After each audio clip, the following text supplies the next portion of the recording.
Hello, this is Sarah, and for this video, I will be telling you about the 8th house, one of my favorites, the sign Scorpio, and Pluto. And the 8th house is commonly considered the house of other people's values, or other people's possessions or money, in that it is opposite the 2nd house, which is concerned with the individual's values. Now, in my last video, I talked about the 7th house, and how it is the house of marriage and partnerships. So the 8th house is the next step after these partnerships, where we can benefit from the values and possessions of our partners in particular. So this house is in general, is also concerned with other people's money in the forms of loans and inheritance. And in keeping with the theme of the individual and others in the second part of the zodiac, as well as the 7th house with relationships, the 8th house describes how kind of like two separate beings can merge their resources together to combine as one. It is the crux of the matter when concerning relationships. And after the 7th house, which is ruled by Venus and is rather positive yet detached, we get the 8th house that is concerned with more pressing or serious matters. Yet, the 8th house is also very idealistic in a lot of ways. And this house is in some ways, it's the dark side or the underside of marriage and partnerships. And with this, it is also concerned with sex, death, and regeneration, and other life-changing transformations. But with this house concerning death, it may not be an actual physical death, like the actual life, a person dying, but a metaphorical death. Because in some ways, in order to merge with another individual and cross the boundaries, one must let their own ego die in a way. And then there's a type of regeneration of the self as almost a different person. And sex itself also plays into this idea by sharing parts of ourselves with another person that is usually, kept hidden from others. In fact, the term la petite mort, referring to the orgasm, translates as the little death. And it's kind of like in that during the throes of passion, we forget who we are and just in order to merge with another. And if we were to look at relationships as a way to cleanse ourselves and maybe gain a higher understanding of ourselves by letting the darkness within come out, we are going through changes or regeneration in a mystical or psychic sense, which is also something that the 8th house concerns itself with. And this house corresponds to the ages of about 35 to 40. So it is kind of the awakening or maybe reawakening of our spiritual or hidden selves. And the 8th house is closely related to the sign of Scorpio, which also brings to mind the idea of some things being hidden or under the surface. And the sign Scorpio is a fixed feminine water sign. So this sign tends to be imaginative yet unyielding. And it is represented by the scorpion. And Scorpio is, of course, Latin for scorpion. And its glyph symbolizes the stinger of a scorpion, along with a representation of the human genitals, and which is what this sign rules over. And the color for Scorpio is kind of a bluish green or teal. And its note is G.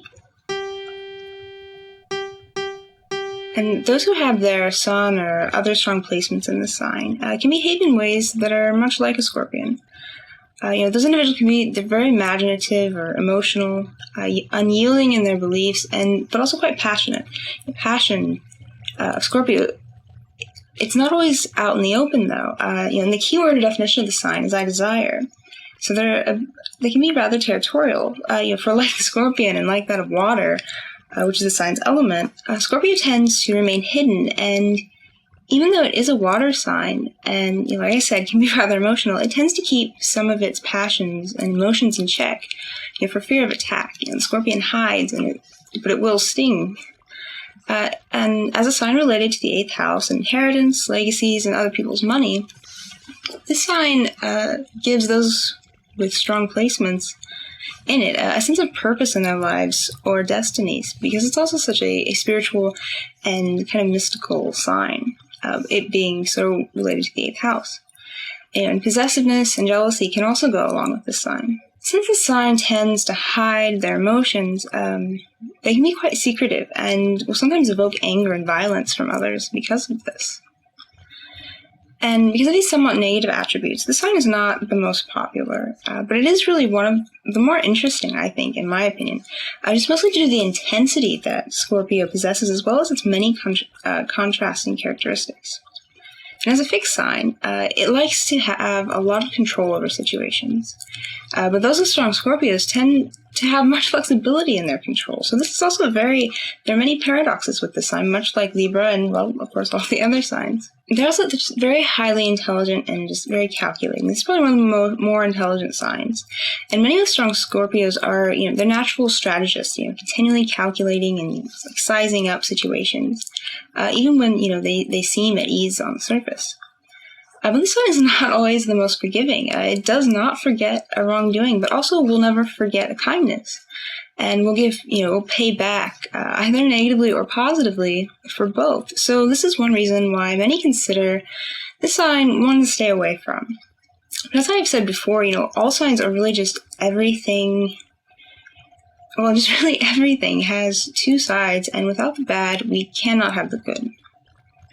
Now, the ruler of this sign is Pluto, which encompasses the hidden and subterranean aspects of Scorpio in the 8th house.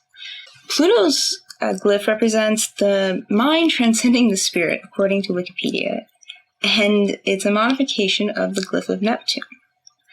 Now, Pluto was so named for the Roman god of the underworld, Pluto, or he was also referred to as Hades in Greek mythology. And Pluto was one of the brothers of Jupiter, and was also the same god who took Persephone down to the underworld with him, which consequently was the reason for the changing of our seasons here on Earth. According to classical mythology, Demeter was her mother, and she was so distraught by her daughter being taken, she had, the world turned cold and then, warm again. And once Persephone came back, and it's a very famous story. But, in astrology, Pluto is a very slow-moving planet. So those born within the same generation will have Pluto positioned in the same sign. And Pluto's a planet that represents that of things that are hidden or secret, like I said. Also that of jealousies, crime, and, underhanded transactions, just very much like the 8th house in Scorpio. These are all the same concepts. And being so named for the god of the underworld, this planet is also considered regeneration and beginnings and ends of life cycles, just like the 8th house in Scorpio, like I said. So this can be a relatively, just very deep and intense planet when aspected with other planets, or, just strongly positioned in a chart.